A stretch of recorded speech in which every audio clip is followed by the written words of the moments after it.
वाह पाखे जी, आज दरुआ बहुत सुंदर लगा दनी। और और सुंदरता देख के एगो शैर मारे के मन करता। ये कहम कि इस सपना है कि सच कुछ बुझात नहीं खे। इस सपना है कि सच कुछ बुझात नहीं खे, दिल जोर जोर से धड़कता रोकात नहीं खे। और चांद जैसन चेहरा देख के बस इतने कहब कि दोबारा ऐसा रूप गढ़ल भगवानों के बस के बात नहीं खे। आजकल मोबाइल के जमाना बा। आजकल लड़का माई की अंगुरी धके ना मोबाइल पर अंगुरी धके बड़का होता रहा। एगो वो जमाना रहे जौना घड़ी माई अपना लड़का के सूते बेरी खिस्सा कहानी सुना के सुतावत रही। एगो आज के जमाना बा कि मोबाइल में कार्टून देखा के सुतावत रही। बिना कार्टून के लड़का खानो नहीं खा सकता। ई हाल। और मोबाइल के तो खिस्सा सुन लेनी, अब सोशल मीडिया के जो रंगदार बना सा ओकनी के खिस्सा सुनी। लड़ झगड़ के घर में बड़का मोबाइल किनवावत तरह से। लड़ झगड़ के घर में बड़का मोबाइल किनवाओ तरह से और रोज रोज रंगदारी के इंस्टा पर स्टेटस लगाओ तरह से। खान पान से भेंट ना, शरीर में जान बताओ भ हिया हुआ संपर्क बताओ तरह से पूरा गांव बा कुछो ना। गोली बंदूक कट्टा पिस्टल चर्चा करत तरह से हथियार के आ घर में टूटही साइकिल बा आ बात करत तरह से थार के। थार से नीचा देखा तो उतरत भैया। कोटा में के राशन से घर में बनत खाना बा आ जो है तो है कहत तरह से कि जमीन में हमरे थाना बा। तो खैर ये सब तो होत रही।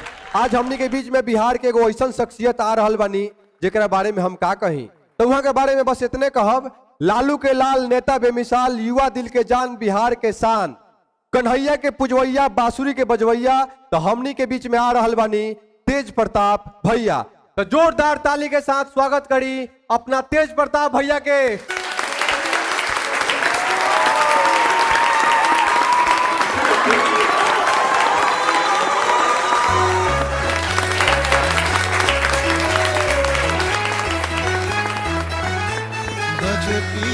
क्या बात है। एक बार फिर से जोरदार ताली में स्वागत कर दीजिए। तेज प्रताप जी, आपका जेपी यादव शो में बहुत बहुत स्वागत है। आपको यहाँ देख के हमारा मन एकदम गदगद हो गया है। पाखी जी जी तब भैया के तब बचपन के रुआ दोस्त बानी, अभी रुआ यहाँ बैठल बानी सामने रुआ जज बानी, कैसा लगा था? बहुत बढ़िया लागत बा। तेज जी के आवे से वातावरण पूरा तेजमय हो गई बा। हाय हाय हाय।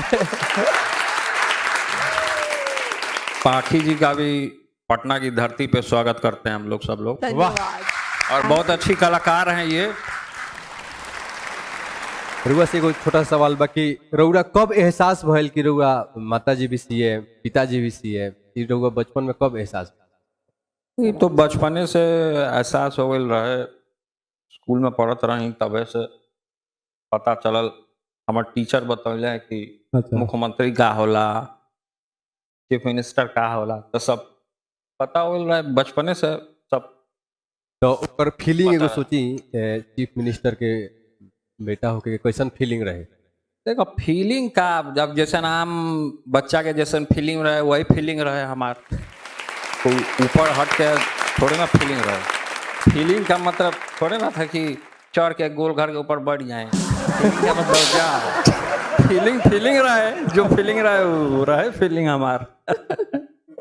ईरा आउट बरपन बा बहुत भैया कहते बहुत नहीं लगने बा।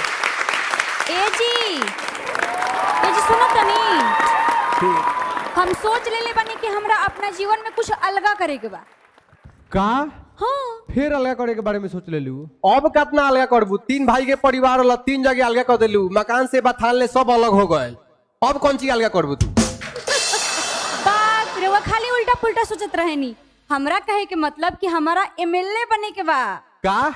एमएलए माने विधायक? ई तारा बस के नहीं खे, ई छोड़ दो। अब बाक जी, एमएलए मतलब मस्त लुक वाली एक्ट्रेस बने के बा।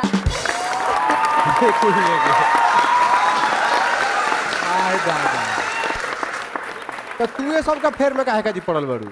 तू तो ऑलरेडी एमपी बारू। आय एमपी माने सांसद? ना ना, महापागल।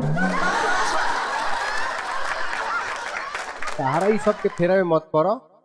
देखा तनी कि तेज प्रताप भैया आइल बनी, तनी देख बात विचार कर, कुछ अच्छा बुद्धि लो। प्रणाम तेज प्रताप जी। खुश रह, चूल्हा में घुस रहा।